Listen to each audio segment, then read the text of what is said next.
السلام علیکم ورحمۃ اللہ وبرکاتہ۔ حدیث نمبر 8۔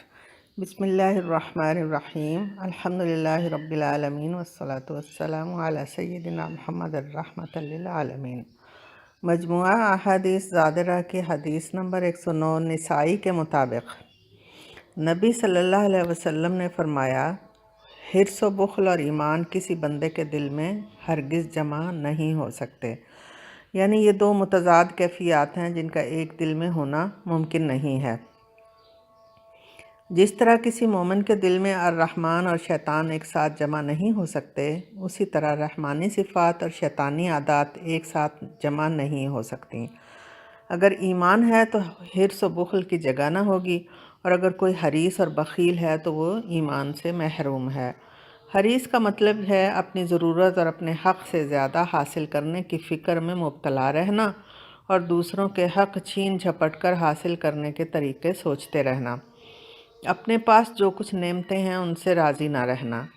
بخل دل کی تنگی ہے، اللہ کی عطا کردہ نعمتوں میں دوسروں کے حق ادا نہ کرنا، وقت پڑنے پر ضرورت مند کی مدد نہ کرنا۔ گویا حرص اور بخل برائی میں ایک دوسرے کی تکمیل ہیں۔ اگر کوئی مومن ہونے کا دعویٰ بھی کرتا ہے اور یہ دو برائیاں بھی موجود ہیں تو وہ اپنے دعویٰ میں جھوٹا ہے۔ ایمان لانے کا لازمی تقاضا ہے کہ مومن وسیع القلب ہو جائے۔ جس اللہ پہ وہ ایمان لایا ہے اس کی شان یہ ہے کہ وہ مومن کے دل کا اطمینان اور سکون و قرار ہے۔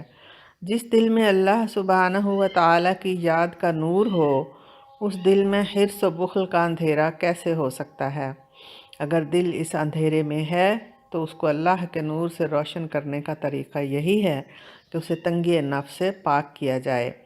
دنیا کی حرص ایک ایسی دلدل ہے جس کا انجام سوائے ہلاکت کے کچھ نہیں۔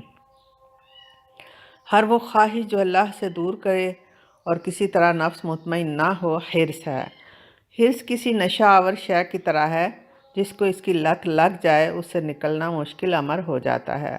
مال، اقتدار، عزت، شہرت کا بلا شرکت غیر مالک ہونا ایک بیماری ہے۔ اگر مسلمان کسی نہ کسی دنیاوی شے کی حرص میں ایسے مبتلا ہے جیسے کوئی جان لیوا بیماری میں مبتلا ہوتا ہے تو دراصل وہ منافقت کی راہ ہے، اور منافق کو کافر سے بھی زیادہ سخت عذاب دیا جائے گا۔ نفس کی تنگی، حرص و بخل انسان کو ذہنی اور نفسیاتی مریض بنا دیتی ہے۔ وہ نہ اللہ سے خوش ہوتا ہے نہ ہی بندوں سے۔ اس کو جو کچھ حاصل ہے اس سے فیض اٹھانے، لطف اندوز ہونے کی بجائے مزید حاصل کرنے کے عذاب میں مبتلا رہتا ہے۔ زیادہ جمع کرنے کی خواہش اسے بخیل بھی بنا دیتی ہے۔ دوسروں کی ضرورت پوری کرنا تو درکنار، وہ اپنی ذات، اپنے گھر والوں کے لیے بھی بخیل ہوتا ہے۔ حالانکہ ایمان لانے کا پہلا اثر دل کی کیفیات تبدیل ہونا ہے، اور اللہ تعالیٰ پہ ایمان کا احساس دل میں آسمانوں جیسی وسعت پیدا کر دیتا ہے۔ اللہ تعالیٰ پہ ایمان کا احساس دل میں آسمانوں جیسی وسعت پیدا کر دیتا ہے، اور جس دل کا مالک اللہ ہو، اللہ کا نور موجود ہو، وہاں اس کی مخلوق کی گنجائش خود بخود پیدا ہوتی جاتی ہے۔ اس لیے کہ محبوب کی ہر شے محبوب ہوتی ہے۔ اللہ کو اپنی ساری مخلوق پیاری ہے، وہ مومن کے دل میں رہتا ہے تو اپنے پیاروں کو بھی ساتھ ہی رکھنا چاہتا ہے۔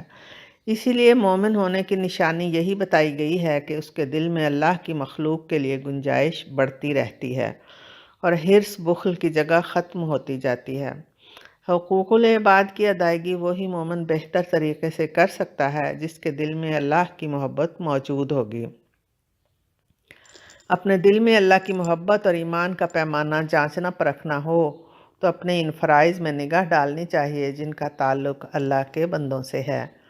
بزرگوں کا تجربہ شدہ ایک چھوٹا سا اصول زندگی گزارنے کو کافی ہے کہ دنیا کے مال و متاع کی طمع نہ کرے، عطا ہو تو منع نہ کرے، مل جائے تو جمع نہ کرے۔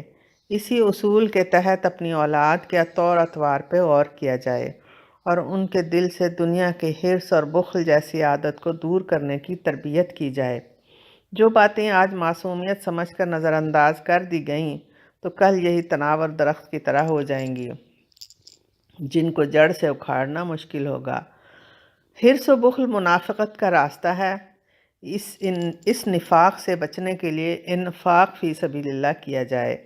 اپنے نفس پہ جبر کر کے دوسروں پہ خرچ کرنے، اپنی نعمتوں میں دوسروں کو شریک کرنے کے لیے یاد رکھا جائے کہ جو ہمارے پاس رہ گیا وہ فنا ہو جائے گا، جو اللہ کے پاس پہنچایا وہ باقی رہے گا۔ اگر حریص ہونا ہے تو باقی رہنے والی چیزوں کے لیے ہوا جائے۔ فاستبقوا الخیرات۔ بخیل ہونا ہے تو برائیوں میں بخیل ہوا جائے، برے کام کو کرنے پہ دل تنگ ہو، نیکی کے لیے دل کشادہ ہو، دوسروں کی نعمتوں پہ نظر رکھنے کی بجائے دوسروں کو اپنی نعمتوں میں سے دے کر انہیں لازوال کرنے کی خوشی حاصل ہونی چاہیے۔